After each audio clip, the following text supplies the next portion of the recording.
বিসমিল্লাহির রহমানির রহিম। Welcome to Afroz channel. আজকে এই রমজানে স্পেশাল 2 রকমের ভর্তার রেসিপি দিব, 2 রকমের আলু ভর্তার রেসিপি দিব।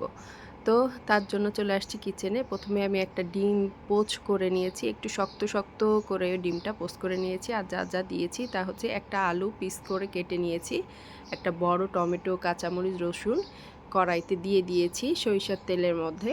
এই যে এরকম পোড়া পোড়া করে ভাজা করে নেব, যাতে আলুটাও নরম হয়ে যায় আর সব কিছু একটু ভাজা হয়ে যায়।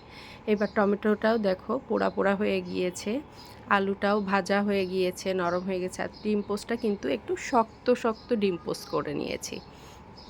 আর নিয়েছি কাঁচা পেঁয়াজ। কাঁচা পেঁয়াজটা ভর্তা খুবই ভালো লাগে। আর কাঁচামরিচগুলো দেখো হালকা ভাজা দিয়ে নিয়েছি। আর রসুনটা ভাজার পরে দেখো একদম নরম হয়ে গিয়েছে, দেশি রসুন তো, এবার চাপ দিলেই এর ভিতরে শাঁসগুলো, কোয়াগুলো সব বেরিয়ে আসবে। এই ভর্তাটা খুবই মজা হয়, তোমরা করে দেখবে যে আসলে এই রোজার সময় মানে কোনো কিছুই মুখে ভালো লাগছে না, একটু ভর্তা হলে মনে হয় যে খুব মজা করে ভাত খাওয়া যায়। সবাই তো অনেক ভাজাভুজির রেসিপি দিচ্ছে, তো আমি রমজান স্পেশাল 2 রকম ভর্তার রেসিপি দিয়ে দিয়েছি তোমাদেরকে। অবশ্যই ট্রাই করবে, বিশেষ করে এই ভর্তাটা অসম্ভব মজা হয়, একদম নতুন স্বাদের। তো ভর্তাটা এবার মাখিয়ে নিব।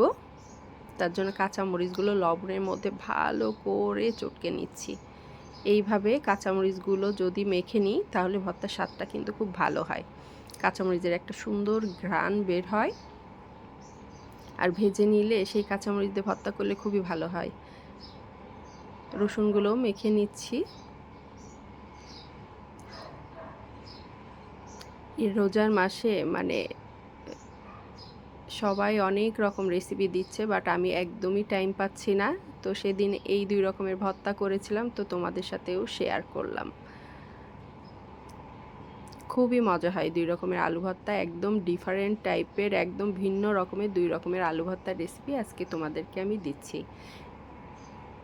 দেখো আলুগুলো ভাজা হয়ে গিয়েছে, আবার নরমও হয়ে গিয়েছে, ঠিক আছে। আর এই ভাজার সময় কিন্তু কোনো রকম লবণ দেইনি, এরকম পাতলা পাতলা খোসা সহই কিন্তু ভেজে নিয়েছি আমি, খোসা ছাড়াই ছিলি নাই আলুর। এই যে মেখে নিয়েছি। এবার টমেটোটাও দেখো, টমেটোটা কি সুন্দর নরম হয়ে গিয়েছে, আবার কিন্তু একটু পোড়া পোড়াও হয়েছে, এর থেকে সুন্দর একটা গন্ধ বের হয়, খুবই ভালো লাগে খেতে। শুধু কিভাবে মেখে নিচ্ছি সেটা দেখো। এইবার ডিম পোস্টটাকে সুন্দর করে মিলিয়ে দেবো। এই ডিম পোস্ট দেওয়ার কারণে এই আলু ভর্তার টেস্টটা অসম্ভব মজা হয়। দেখছো ডিম পোস্টটা কিন্তু শক্ত শক্ত করে ডিম পোস্ট করেছি, যেন কুসুমটাও একটু শক্ত হয়ে যায়, কোনো রকম নরম না থাকে। এবার সব একসাথে মিলিয়ে নিচ্ছি।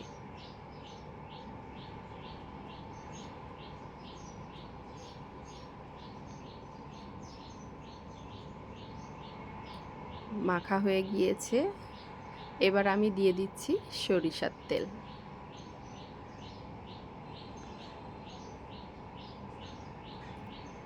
এই ভর্তাটা আমার রিকোয়েস্ট থাকলো, যারা দেখছো অবশ্যই বাসায় একবার ট্রাই করবে, খুবই মজা হয় ভর্তাটা।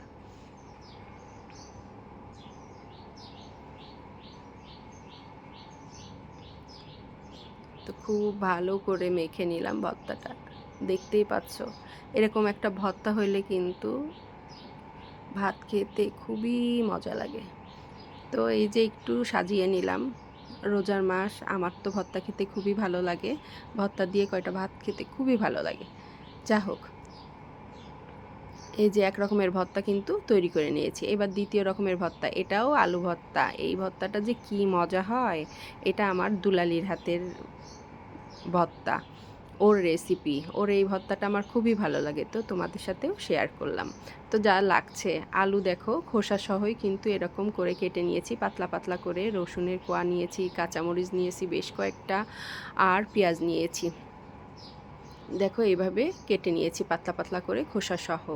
আর দেশি রসুনের কোয়া, যেহেতু আমি দেশি রসুন খাই, দেশি রসুন নিয়ে নিয়েছি 2টা, কাঁচামরিচ নিয়েছি 5-6টা, ঝালটা তোমরা তোমাদের পছন্দ মতোই দিবে।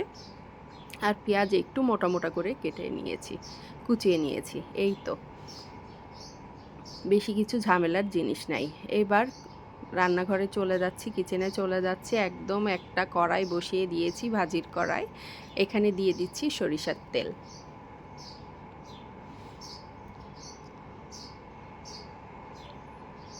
এবার প্রথমে আলুগুলো দিয়ে দিব।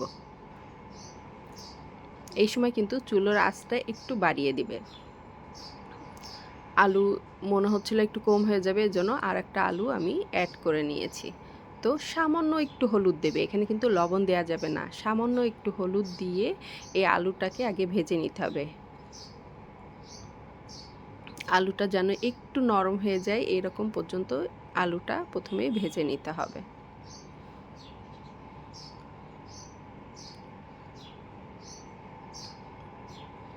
এবার একটু ঢাকা দিয়ে আলুটা ভেজে নিব, তাহলে কি হবে, আলুটা নরম হয়ে যাবে। ঠিক আছে? তো দেখো আলু থেকেই কিন্তু অনেকটা পানি বেরিয়েছে, এই পানিতেই কিন্তু আলুটা সিদ্ধ হয়ে যাবে। এই যে হালকা একটু নরম নরম হয়ে আসছে আলুটা।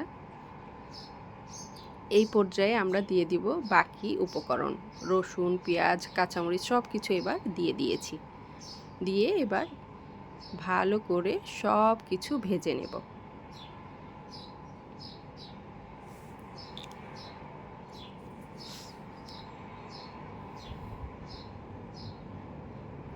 এই সময় কিন্তু চুলার আঁচটা একটু বাড়িয়ে দিয়ে অনবরত নাড়াচাড়া করে ভেজে নেবে।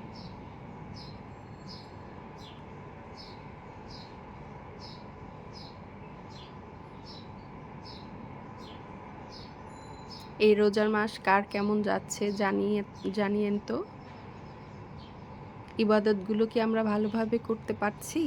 অবশ্যই চেষ্টা করব যেন ইবাদতগুলো আমরা সঠিকভাবে করতে পারি। এই যে এইভাবে হচ্ছে আলুটা ভেজে নিয়েছি। এইবার শিলপাটাটা কিন্তু ভালো করে পরিষ্কার করে নিয়েছিলাম। এইবার এই সব কিছু একটু লবণ দিয়ে দিয়েছি, যেহেতু লবণ আগে দেই নাই। তো লবণ দিয়ে এবার শিলপাটাতে ভালো করে বেটে নিতে হবে। এই ভর্তাটা কিন্তু খুবই মজা হয়। তোমরা কে কে শিলপাটায় বেটে আলু ভর্তা খেয়েছো জানিয়ে তো, আমাকে জানাইও তো। এই ভর্তাটা খুবই মজা হয়।